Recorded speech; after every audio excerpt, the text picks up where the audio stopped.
Coming up, cool backgrounds, warm heart.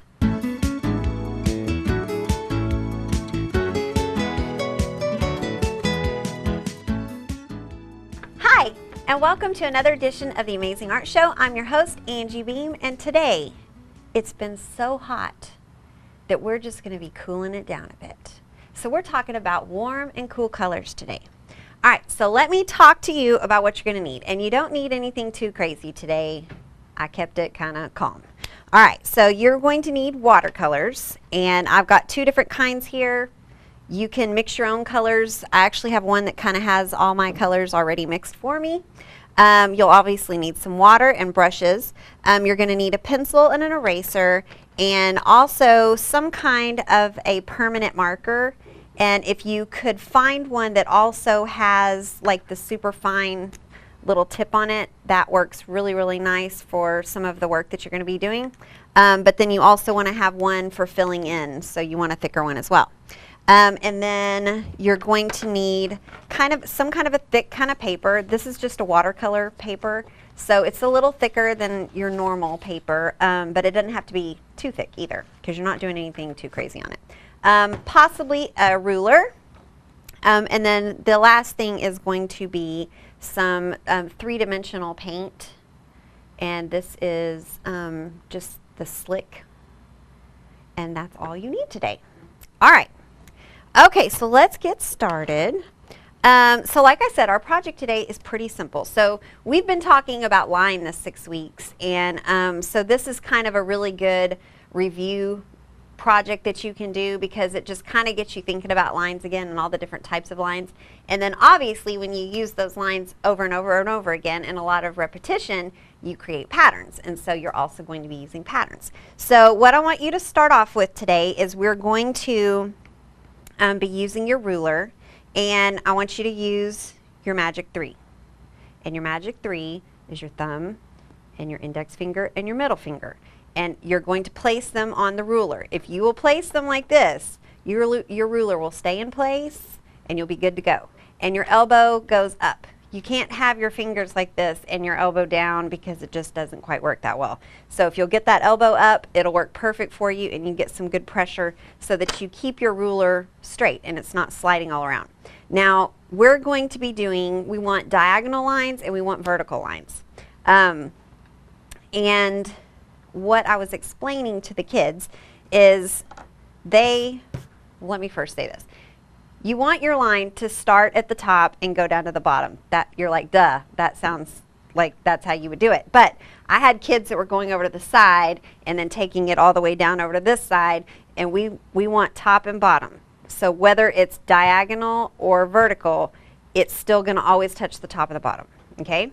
So let me kind of show you what I mean by that. So my first one, I'm going to just do a vertical, and then I'm going to make a diagonal. I'm going to scoot over a little bit, and I'm not thinking too much about these. And I've got 1, 2, 3, 4, 5. All right, so I want 5 vertical or diagonal, whichever you decide to do. And then I'm going to turn my page, and I'm going to do something very similar, going across this direction. And what we're doing is just kind of dividing up our paper space. So it works out really nice if you'll have some of the lines cross one another. It just kind of adds some interest. And 1, 2, 3, 4, 5. All right, so I did 5 going across long ways, and then I did 5 going short ways. All right. Okay, now what I want for you to do is and this is kind of the hardest part, is you're going to make a heart. And all my kids were like, I can't stand doing hearts, hearts are so hard. So I get that, but we're going to get through it together. All right, so if you will start with a little point down at the bottom of your paper, and this is where you want your heart to end, all right? And then I want you to give yourself, and you kind of want to spread them out, kind of up towards the top. You want to give yourself another little dot and another little dot. These should be fairly equal distant from the top of your paper down to the dot. You don't want one like way down here. You want them to be fairly level, all right? And then that just kind of gives you some guidelines to aim towards when you are drawing your heart and making the humps of the heart, all right? So, and this is the other thing. draw light until you get it right. That's like your best friend. That's like the best advice I can give you ever, is draw light until you know you got it right. And I was explaining to my kids, it should be so light I can't even see it. Only you can see it. So it needs to be really, really, really light. So I'm going to do mine really, really light, and you're barely going to be able to see it. So I'm going to do my line, and I know that the hump is going to touch that dot at some point. And then I usually kind of like to do the hump, and then I come down to the bottom and I do my diagonal line going up. And then I'm going to do something similar on this side. And I want to try to make it as symmetrical as I can. It probably will not be perfect, but that's okay. I don't expect for it to be perfect. And some people, they just draw here down, but I like to, I don't know why. I just like to start from the dot and I kind of work my way up. It helps me make it more symmetrical. All right. So now that I can kind of see it, I've drawn really, really light, so if I need to erase anything, I can. But that looks pretty good, so I think I'm going to roll with that. And now you can go ahead and grab your black marker, and you're going to go and outline everything. And remember that you don't want to outline your dot. I mean, your line goes right over your dot, but you don't have to accentuate it by drawing it in really dark or anything. So just go right over it. And you're also going to need to do your lines. And if you want to, in the very beginning, when you start this project, if you want to, you can go ahead and do your lines with your ruler. Don't forget your magic 3, because that way you don't have to spend the extra step going back and doing your line. And I kind of forgot about that. So we're doing it this way. All right, so I'm gonna just go back over my lines. And now what we're going to be doing inside the heart, and we're only going to do it inside the heart, is we are going to be creating different kinds of line and shape patterns. And they're gonna fill these little areas that we've created within your heart. So all these lines that we're drawing are creating like little rooms inside the heart. So we're going to decorate the rooms. We're like interior decorators today, and we didn't even know it. And so we're going to, I want you to kind of be thinking about your patterns that you might want to use. And the pattern is going to fill that whole space. So it's going to, you want it to go from edge to edge. And sometimes my kids would do these awesome patterns, but they wouldn't take it all the way to the edge. All right? Okay, so you're going to start thinking about your patterns. Now, we'll tell you this. You don't have to do a pattern in every single one of these, okay? But remember that you're only doing patterns in the heart. You are not doing any patterns outside here, okay?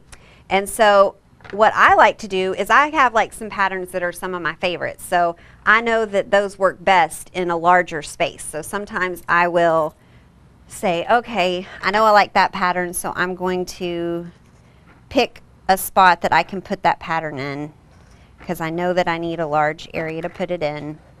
And then I can go ahead and draw that in. And it would not be a bad idea, in my opinion, for you to sketch it out in pencil first and then go back over it, just because sometimes you mess up on your patterns, and this is permanent, baby. So it's not going anywhere. So you want to make sure, you know, take your time and do your best. I'm just going to do mine with a marker right away just to kind of save some time. All right. So I'm going to, you want to kind of look and see if I've done a pattern here. You know, I want to kind of spread them out so that they're not all jammed up at the top or down at the bottom or all on one side. I want to kind of distribute them evenly. So I'm going to look, so I've got kind of a space here. So I think I'll do some kind of a pattern here. And you are, like I said, you're going to leave some of them empty. So kind of be thinking about what ones you might like to leave empty. And then remember when I said about using the fine tip on the end of one, you can also do just It's a very simple little line pattern, but if you put them really close together, it kind of gives you a different look than what you've been, you know, doing before. And you can also do shapes.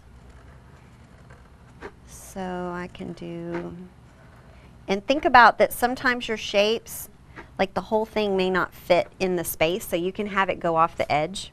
All right, so I'm going to skip ahead. So I'm going to bring in this other one. Okay, so I've been working on this one, as you can see, a little bit more. And the next thing that we're going to talk about is positive and negative. All right, so there is positive space and there's negative space. So you want to create that with your designs, and you want to think about what's going to be positive and what's going to be negative in each room.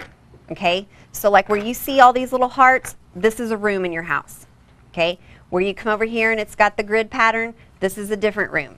Okay, every room has to have positive and negative. It might be, you know, more positive than negative in some areas, or it might be, you know, the opposite, but you want to make sure that you have both in each area. Okay, so what that means is, if I've got positive and negative, it means if it's filled in or colored in, it's going to be positive. If it's white paper showing, there's nothing there, it's negative. Okay, so right here on this design right here, I've already done it. So I've filled in all my background with my marker, so I colored it in. And so this area back here in the background is my positive area, and these white plain dots are going to be my negative area. So you're going to do that in every single one of your rooms. Okay, and so be kind of thinking about that when you're doing your patterns, because you want to, you know, you have to, when you look at it, there's lots of different ways that you can do it. You can make the object itself, make that the positive area, or you can make the background the positive area. So it's kind of up to you, and you kind of have to give it some thought before you just jump into it, because it will change how you have to do things, obviously. And if you have one area that has a lot of positive in it, it's better to not put another area right next to it that has a ton of positive in it, because then it just kind of, it looks real heavy on one side as opposed to the other. So you want to, you know, you want to spread the love. You want to spread it around a little bit. Don't put it all together in one space. Okay? So, so as I continue working on this, I'm going to talk to you just a little bit more about your colors that we're about to start doing. All right, so we talked about warm and cool colors in the intro, and that's what we're going to be doing. And so you are going to be putting your warm colors are going to go in your heart, because your heart is supposed to be warm and full of wonderful and kind thoughts. And so that's going to be your reds and yellows and oranges. So when you think about warm colors, I want you to think about those colors, and you know, think about like fire. When you see fire, those are the colors that you see in a fire, which is obviously extremely warm. So, or a sunset, or the sun itself. So those are all kind of things that you can associate with warm colors.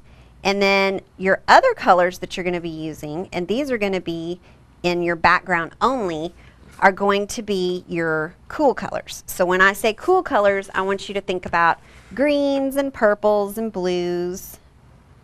And you can think about like the ocean, or you know, the green grass, like when you walk on the grass with your bare feet and it's really cool on your feet. Or you can think about the, you know, the handles on the faucets. The red is hot water and the blue is cold water. So you can kind of think about it that way. That'll kind of help you keep it straight in your head. And so those colors are going to be the colors that you're going to be using in your background area. All right. Now, you might ask me, well, where are we going to put these colors in the heart? Because we're filling in a lot of it with the positive. All right. So you're going to be putting the warm colors, you're just going to put it anywhere where you have white showing. And you don't have to fill all the spaces, because some of them you can leave them white. It's okay. And I want you to also kind of think about just how we were talking about, don't put, you know, a lot of areas that have a whole lot of positive, don't put them right next to one another. Do the same thing with your color. So you don't want to have like all this be red and then all this be orange. You want it to all kind of mix and mingle together. All right? So I obviously have got a lot more of my filling in of positive and negative that I need to do, but I'm going to stop because I want to have time to show you the next part. All right, so with your water paints, I'm going to show you a couple things. First off, to get started with your water paints, I want you to think about the colors that you're going to be needing, and in your heart, the only colors you're going to need are going to be your warm colors. So all I'm doing is I'm just going to take some water and drip it down into those colors so that the water can kind of start to permeate that, and then it's a lot easier when I go to get paint because it's already kind of softened and ready to go. If I don't do that, I have to sit there and rub it, and it takes a little bit longer, and you don't quite get a good saturation of color.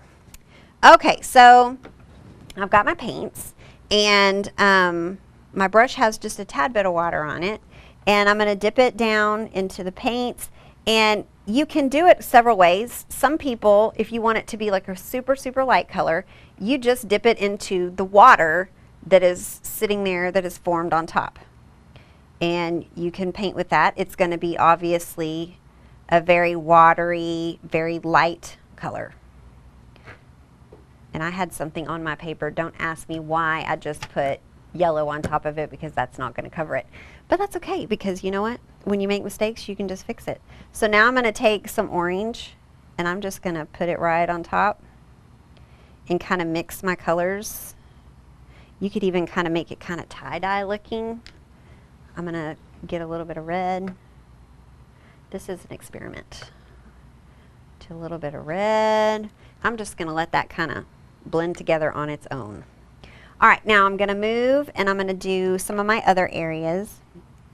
And I'm going to paint these hearts red because later when I have more time, I'm going to go back in and fill in this background part and make it positive. So I'm going to make these hearts red. Now, right now, I've been wetting my brush each time before I get my paint. But there's also a technique I want to show you that's called dry brushing.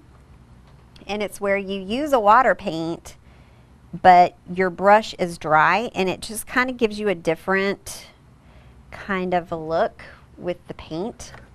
And it allows you to control the paint a little bit more, and it also kind of helps you.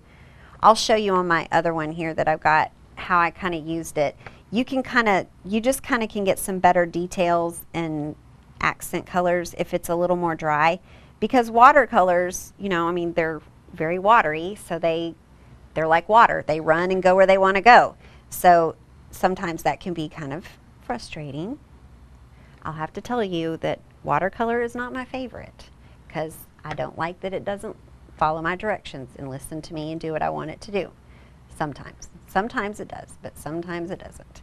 But that's the one thing, is kind of being an artist, sometimes you just have to go with the materials, and they will want to do certain things, and sometimes that ends up being even better than what your idea was to begin with.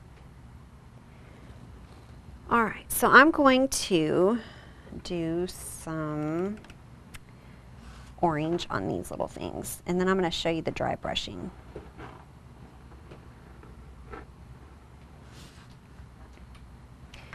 And I'm just going to paint these. And if you end up getting some paint on the black, it's no big deal. You can wipe it off, or after everything dries, you can actually just go right back over it with the black marker, and it'd be fine.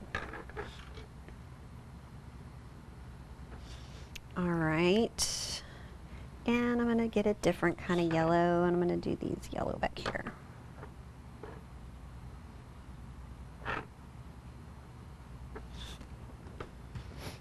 All right, so dry brush. I'm going to take my paper towel. I'm going to dry my brush off really, really well. I'm going to dry my paper so that it's dry as well.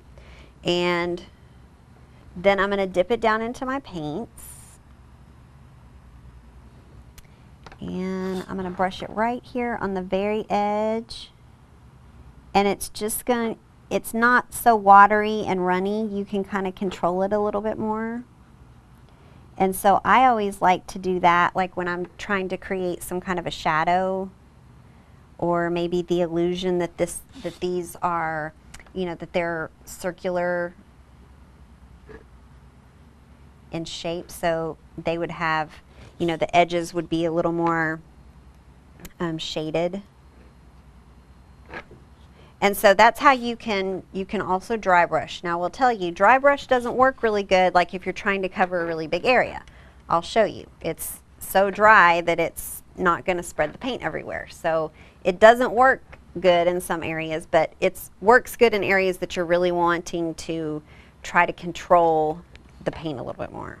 I am going to stop with my warm colors, and I'm going to start going into my cool colors. And just like we talked before about, you know, you don't want to put them too close together, so you want to spread them out. And I'm trying to figure out which one is purple here. All right, there we go. Oh wait, this is a good one too. All right, so I'm going to, we'll pretend like I'm finished with that part. And I'm going to go to my next part, and this is my favorite color blue on here. It kind of matches my shirt, but not quite. But I was thinking about it when I was picking out my shirt today.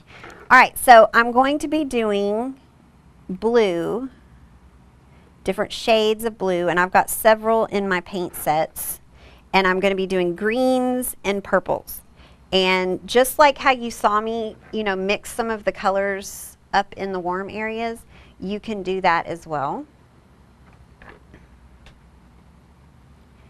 And some other things that you might want to think about, you can also use your paper towel, and you can pick areas and you can kind of blot the paint off, and it'll kind of give you some interesting effects where it'll be darker in some areas and lighter in other areas. So you might want to try some techniques like that.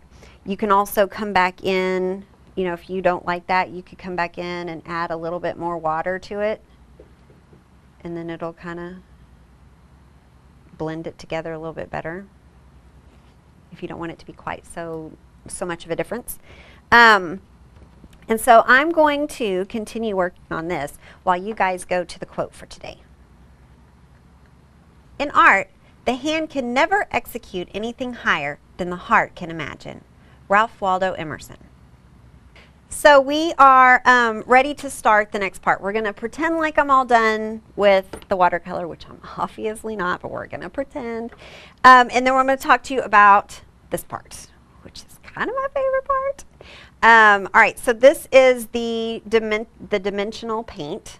And let me tell you a secret. If you don't have this, but you have some old Elmer's glue around your house, you can actually take like a tempera paint and you can mix it in with your glue, or you can take, if you've got acrylic paints, which we use on the show a lot, you can fill your glue bottle with that and mix it all up together, and it'll give you something very similar to this. All right, so if you don't have this, you can make it. All right, and it works good too because then you've already got the little squirt bottle because of the glue. All right, so you want to make sure, first and foremost, with the lid on, that you shake down, down, down, down, down. And you don't want to shake back and forth, like shake it really crazy all over the place, because that makes little air bubbles in it. And you just want to shake it down so that as soon as you open this, the paint's already down there, and that it doesn't, when you start to do it, it doesn't blow some big air bubble and then you have a big mess on your paper. We'll just hope and pray that doesn't happen now. All right, so you are going to do the outside of your heart. You're going to be doing all of these diagonal and vertical lines that you have going inside your heart. You're not doing your patterns, okay? So you're just doing everything else. So what I like to do is I do all of my lines first, and then I go back and do my outline, because if you do it the other way, sometimes you get your hand in it. So I like to do it the other way. So just put it down. You want to hold it just like you would hold a pencil or a pen, and go ahead and let it start to squirt. And you can actually just lay the tip down on your paper, and you just pull and kind of squeeze just a little bit, all at the same time. And that'll give you your nice lines that you want to get. And usually, just because I'm impatient and I want to see what it's going to look like, I like to go ahead and do the other lines too.